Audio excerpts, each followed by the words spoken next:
Kanchipuram వకుడా silks నాణ్యత మా ప్రాధాన్యత. మదీనాగూడ, మియాపూర్, హైదరాబాద్ లో త్వరలో శుభారంభం. ప్రజల ఆశల మీద నీళ్లు చల్లేదిగా ఉంది. ఏ ఒక్క వర్గానికి కూడా ఒక స్పష్టమైన హామీ లేదు. రాష్ట్ర రైతులను పొగుడుతున్నట్టుగానే పొగుడుతూ వెన్నుపోటు పొడిచింది ప్రభుత్వం. ఖచ్చితంగా స్పష్టంగా వాళ్ళ వైఖరి చెప్పినారు.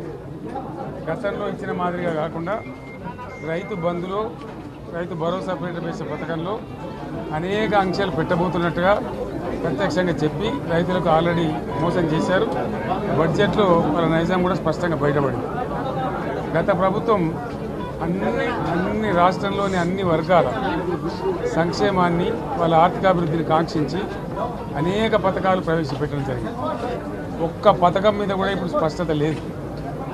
ఫర్ ఎగ్జాంపుల్, యాదవుల కోసం ఉన్నటువంటి వాళ్ళ అభివృద్ధి కోసం పెట్టినటువంటి గొర్రెల పెంపకం పథకాన్ని టోటల్గా మూసివేసినట్టుగా మనకు అర్థమవుతా ఉంది. ఇప్పటికే యాదవ సోదరులు చెల్లించిన డిపాజిట్ కూడా తిరిగి వాపసు తీసుకున్నది ప్రభుత్వం. ఎక్కడ కూడా లేదు.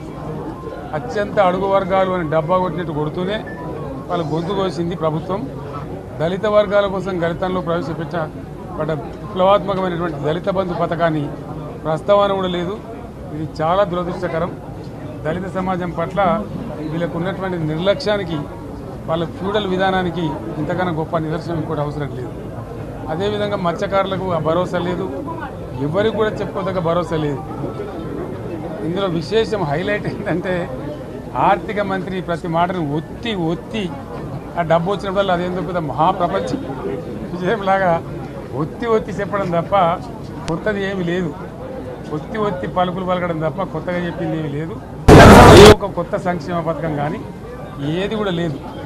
మహిళల పట్ల కూడా చాలా స్పష్టంగా చెప్పాల్సిన అవసరం ఉండే. కానీ వాళ్ళు మేము 1,00,000 కోట్లు ఇస్తాం, అన్ని రుణాలు, ఆ రుణాలు వీలేదో ఇస్తున్నట్టుగా, అది ఆల్రెడీ ఉన్న స్కీమే, నథింగ్ న్యూ అబౌట్ ఇట్, ఏమి లేదు. వెరసి ఇష్యూ యాజ్ ఏ హోల్. దురదృష్టం ఏంటంటే, చాలా బ్యాడ్ లక్ ఏంటంటే, మేము కూడా ప్రభుత్వం ఏర్పడిన తర్వాత కనీసం ఒక 6 మాసాల సమయం వాళ్ళకి ఇవ్వాలని మేము అనుకున్నాం. నేను కూడా శాసనసభకు దగ్గర రాలేదు. కానీ ఈరోజు బడ్జెట్ చూస్తే ఏ ఒక్క పాలసీ ఫార్ములేషన్ జరగలేదు. రాష్ట్రానికి సంబంధించినటువంటి ఏ ఒక్క విషయంలో కూడా ఈ అర్భక ప్రభుత్వం ఇప్పటి వరకు పాలసీ ఫార్ములేషనే చేసినట్టుగా కనపడతలేదు. వ్యవసాయం ఉంది, మాకు స్పష్టమైన అవగాహన ఉండే ఈ రాష్ట్రంలో వ్యవసాయ స్థిరీకరణ జరగాలని మేము 2 పంటలకు కూడా ఇచ్చినాం రైతు బంధు. వీళ్ళు ఎగ్గొడతామని చెప్తా ఉన్నారు. మేమేదో రైతులకు ఇచ్చిన డబ్బును దాన్ని పాడు చేసినాము, చెడగొట్టినాము, దుర్వినియోగం చేసామన్న పద్ధతిలో దురదృష్టకరమైన వ్యాఖ్యలు చేస్తూ ఉన్నారు. అంటే ఇది పూర్తిగా రైతు శత్రు ప్రభుత్వం అనేది తెలుస్తూ ఉంది. ధాన్యం కొనుగోలు చేయలేదు, విద్యుత్ సరఫరా చేయడం లేదు, నీళ్లు సరఫరా చేయడం లేదు, చాలా ఇబ్బందులు పెడతా ఉన్నారు. ఇంకా రైతు భరోసా, రైతు బంధు గురించి ఇంకా ప్రస్తావనే లేదు. ఎప్పుడేస్తారని మా ఎమ్మెల్యేలు అడిస్తే కూడా కనీసం సమాధానం చెప్తలేరు.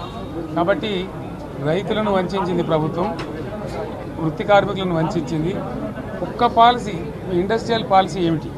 ఏమి లేదు. బట్టి గ్యాస్ ట్రాష్ పంచరంగ ఈస్మాన్ కలర్ లాగా చెప్పడం తప్ప, స్టోరీ టెల్లింగ్ లాగా ఉన్నది తప్ప బడ్జెట్ చెప్పినట్టు లేదు. రాష్ట్రంలో వ్యవసాయ పాలసీ ఏమిటి? పారిశ్రామిక పాలసీ ఏమిటి? ఐటీ పాలసీ ఏమిటి? ఇంకా ఇతర అనేక పాలసీలు, పేద వర్గాలకు సంబంధించిన పాలసీ ఏమిటి అనే దాని మీద ఏ ఒక్క దాని మీద కూడా గ్యాస్ ట్రాషే తప్ప, చిల్లర మల్లర ప్లాట్ఫామ్ స్పీచ్ లాగా ఉంది తప్ప, అది బడ్జెట్ ప్రసంగం లాగా లేదు. రాజకీయ సభలలో చెప్పినట్టుంది తప్ప ఏ ఒక్క పాలసీని కూడా నిర్దిష్టంగా ఈ పనిని మేము ఎట్లా సాధిస్తాం, మా గోల్స్ ఇవి, మా టార్గెట్స్ ఇవి అనే పద్ధతి కానీ పద్దు కానీ లేదు. ఇది పేదల బడ్జెట్ కాదు, రైతుల బడ్జెట్ కాదు, యువల బడ్జెట్. విశ్లేషణలో మీకు తెలుస్తుంది. భవిష్యత్తులో బ్రహ్మాండంగా మేము దీన్నంతా కూడా చీల్చి చెండాడబోతాం. Thank you.